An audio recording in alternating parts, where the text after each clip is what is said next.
సోదరుడు BRS party social media convener, అదేవిధంగా తెలంగాణ ఉద్యమంలో క్రియాశీలంగా పనిచేసిన విద్యార్థి నాయకుడు, Telangana state mineral development corporation మాజీ అధ్యక్షుడు సోదరుడు మన్నె క్రిషాంక్ గారిని ఒక ఫ్రివలస్ కేసులో, అంటే ఒక పనికిమాలిన కేసులో చేయని తప్పుకు ఇవాళ అరెస్టు చేసి ఈ రాష్ట్ర ప్రభుత్వం గత వారం రోజులుగా వేధిస్తూ ఉన్నది. తప్పు చేసిన రేవంత్ రెడ్డి ఇవాళ బయట తిరుగుతూ ఉన్నాడు. ఫోర్జరీ చేసి ఉస్మానియా చీఫ్ వార్డెన్ యొక్క లెటర్ను ఫోర్జరీ చేసిన క్రిమినల్ ఏమో ఈ రాష్ట్రానికి ముఖ్యమంత్రి, కానీ అసలు నోటీస్ని బయట పెట్టిన క్రిషాంక్నేమో ఈరోజు చెంచల్గూడ జైల్లో పెట్టినారు. దీన్ని బట్టే చెప్పవచ్చు ఈ రాష్ట్రంలో వ్యవస్థ ఎట్లా పనిచేస్తూ ఉంది, ఈ రాష్ట్రంలో ప్రభుత్వ పనితీరు ఎట్లా ఉందో దీన్ని బట్టే చెప్పవచ్చు.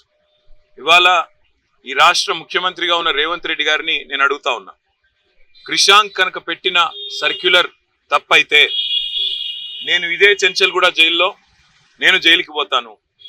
ఒకవేళ నువ్వు పెట్టిన సర్క్యులర్ ఫేక్ అని మేము రుజువు చేస్తే నువ్వు జైల్లో కూర్చుంటావా అని చెప్పి నేను రేవంత్ రెడ్డిని అడుగుతా ఉన్నా. సిగ్గు లేకుండా చేసింది ఒక వెధవ పని, మళ్ళా మీదిగా ఇవాళ మా సోదరుణ్ణి జైల్లో పెట్టి ఈ రకంగా ఇబ్బంది పెట్టడం, ఈ రకంగా కావాలని ప్రభుత్వంలో ఉన్నానని చెప్పి అధికార మదంతో అధికార యంత్రాంగాన్ని అడ్డం పెట్టుకుని ఏదైతే చిల్లర రాజకీయం చేస్తున్నాడు రేవంత్ రెడ్డి, తప్పకుండా ప్రతిదానికి కూడా బదులు చెప్పే టైం వస్తుంది, ప్రతిదానికి కూడా మిత్తితో సహా చెల్లించే టైం కూడా వస్తుంది. ఒకటి మాత్రం పక్కా, ఇప్పుడే క్రిషాంక్ గారిని కలిసినాను నేను, చాలా ధైర్యంగా ఉన్నాడు, చాలా నవ్వుతూ చిరునవ్వుతో చెప్తున్నాడు, ఏం కాదన్నా, నాకేం పర్వాలేదు, నాకు ఉద్యమము కొత్త కాదు, కేసులు కొత్త కాదు, ఏం పర్వాలేదని చెప్తున్నాడు.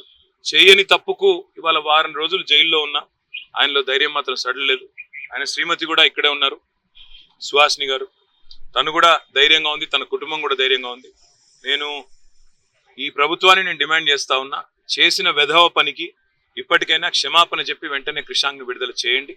లేదా నిజంగానే రేవంత్ రెడ్డి నీకు దమ్ముంటే నువ్వు ముందుకు రా, ఎక్స్పర్ట్స్ ముందు పెట్టు, నువ్వు పెట్టిన సర్క్యులర్ పెట్టు, క్రిషాంక్ పెట్టిన సర్క్యులర్ పెడదాం, ఏది ఒరిజినల్లో తెలుద్దాం, ఏది డూప్లికేట్, ఏది ఫోర్జరీ తెలుద్దాం, ఆ తర్వాత ఎవరు చెంచల్గూడలో కూర్చోవాలో కూడా తెలుద్దామని చెప్పి కూడా నేను రాష్ట్ర ముఖ్యమంత్రిని, ఈ రాష్ట్ర ప్రభుత్వాన్ని డిమాండ్ చేస్తా ఉన్నా.